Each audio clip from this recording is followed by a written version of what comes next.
Hello guys, welcome to my channel. Sa video ito, ituturo ko kung paano mag-identify ng hypothesis and conclusion. So meron tayo dito ang limang problem. Okay, for number 1, if MJ is in grade 8, then he is 14 years old. Now, yung pag-identify ng hypothesis and conclusion is meron tayong mga keywords. So sa hypothesis, yung keyword natin dito is if. So, yung may if dyan, yun yung ating hypothesis. So, obviously, ito yun. If MJ is in grade 8. So, ito yung hypothesis natin. Kasi nag-start siya sa word na if. Now, for the conclusion naman, yung keyword naman natin dito is then.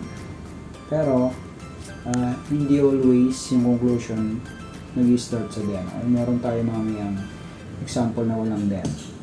So, ito na yan. Then he is 14 years old. So ito yung ating conclusion. Then nag-start siya sa word na then. Okay, for number 2. If it is cloudy, it will rain. So again, ang hypothesis natin, yung may if. So ito yun, if it is cloudy. Now, yung conclusion natin, so wala siyang then dito. Now, kasi dalawa lang naman dito yung ating clause. So kung ito yung hypothesis natin, therefore yung remaining na clause natin dyan is conclusion na yun. Kahit wala siyang then, automatic yan yung ating conclusion. So it will rain. Then for number 3, if you will sleep early, then you will wake up early.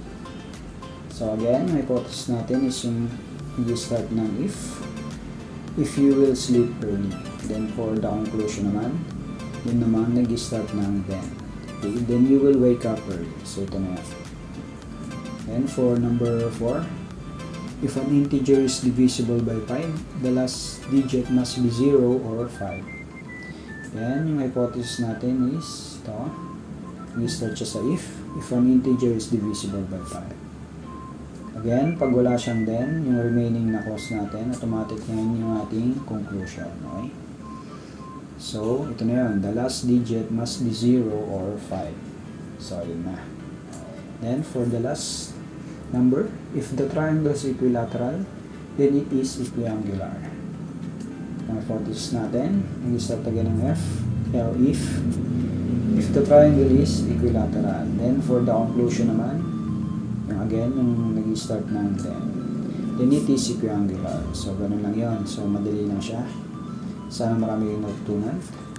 Thanks for watching.